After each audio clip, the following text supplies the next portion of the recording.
જો શંકા કરીશું તો સંબંધો કેમ લાંબા ચાલશે? એક સરસ મજાની વાત છે.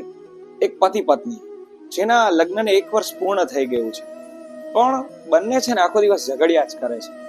કારણ કે બંનેનો સ્વભાવ છે ને શંકાશીલ છે. હવે પત્ની કોઈ વસ્તુ લેવા માટે બહાર ગઈ હોય તો પત્નીને તરત એનો પતિ ફોન કરીને કહે કે હજી કેમ નથી આવી, ક્યાં છો? ક્યારેક કોઈ ફ્રેન્ડ સર્કલનો ફોન આવે તો તરત પૂછે કે તને કેમ ફોન કરે છે? સામે પત્ની પણ એવી, ક્યારેક પતિ મોડો થયો હોય તો તરત પૂછે કે હજી તમે કેમ નથી આવ્યા? તમારી બાજુમાંથી કોનો અવાજ આવે છે, આ કોણ છે? ક્યારેક કોઈ વ્યક્તિનો એને ફોન આવે ઓફિસમાંથી તો કે પૂછે કે આ કોણ છે અને તમને અત્યારે કેમ આ છોકરી ફોન કરી રહી છે?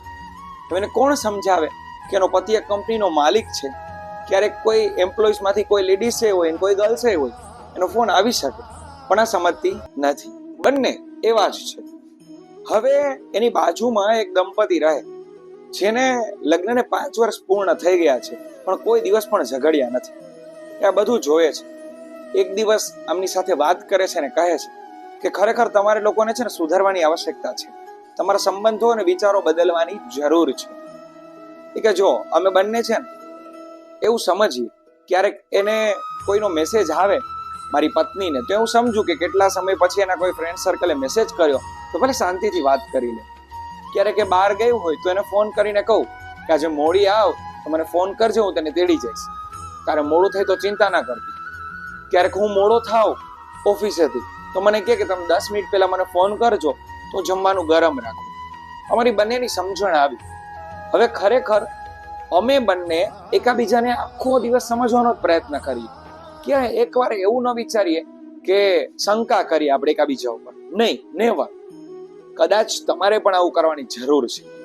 પછી એ બે વ્યક્તિએ સ્વીકાર્યું અને બંને શંકા કરવાની બંધ કરી અને છેવટે ખૂબ પ્રેમાળ જીવન બંને જીવવા લાગ્યા. હવે આ ઘટના આપણને એ જ શીખવે કે આપણે ક્યાંક ને ક્યાંક તેવું કરતા જઈશું. પરિવારમાં લોકો સાથે, સભ્યો સાથે ક્યારેક આપણે શંકાઓ કરીએ છીએ જે ન કરવી જોઈએ. અને જો કરીશું તો શું લાગે છે સંબંધો ટકશે? થોડોક તો વિશ્વાસ કરી લઈએ.